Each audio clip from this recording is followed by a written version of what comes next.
From Prashant law academy. आज हम पढ़ने जा रहे हैं आर्म्स एक्ट का सेक्शन 14। ये कह रहा है कि लाइसेंस किस ग्राउंड्स पे रिफ्यूजल होगा।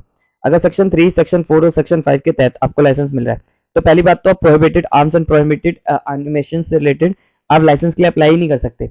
यानी कि इसका मतलब है जैसे AK-47 के लिए आप नहीं कर सकते कि मुझे AK-47 दो, ठीक है। फिर कह रहा है कि अगर मान लो इस एक्ट के तहत या किसी अदर एक्ट के तहत आपको मना करा है कि नहीं ले सकते, जैसे कि हमने पढ़े थे कि 21 साल से कम का व्यक्ति नहीं ले सकता। अगर किसी को कोई सजा हुई है और उसे 5 साल तक की सजा हुई, मतलब किसी मान लो एक व्यक्ति है, इसको कोई सजा हुई है एनी टर्म, चाहे एक दिन की सजा मिली हो, ठीक है, तो 5 साल तक ये लाइसेंस लेने के लिए एलिजिबल नहीं है, या ये आपका क्रिमिनल इंटीमेशन वाले है या इंटेंशन से है, तो ये चीज आपका आर्म्स एक्ट प्रोहिबिट करती है। तो ये कह रहे हैं दिस एक्ट या कोई अदर एक्ट आपका प्रोहिबिट करती हो। या पर्सन जो है वो आपका अनसाउंड माइंड है, ठीक है, क्या है पर्सन आपका अनसाउंड माइंड है। एनी रीजन, कोई ऐसा रीजन है जो अनफिट है for license under this act, यानी कि आपका कोई ऐसा रीजन है जो इस लाइसेंस इस एक्ट के तहत लाइसेंस नहीं ले सकते, तो वो भी आपका यहाँ बात करी गई है।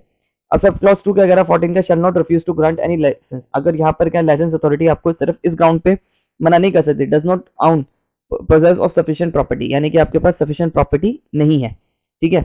Where the license authority refuse to grant license, अगर लाइसेंस अथॉरिटी रिफ्यूज करती है ग्रांट करने के लिए license, shall record in writing, यानी कि ये मान लो ये अथॉरिटी है, ये राइटिंग में कुछ लिख के देती है, ठीक है, और ये आपको लिख के देती है और रिफ्यूजल का रीजन नहीं बताती, कहती है हम आपको रिफ्यूजल का रीजन नहीं बता रहे, क्यों, क्योंकि पब्लिक सेफ्टी के लिए, ठीक है, तो वो रीजन नहीं भी बता सकते, ठीक है। तो सिंपल सी बात है, इन ग्राउंड्स पे आपको मना करा जा सकता है।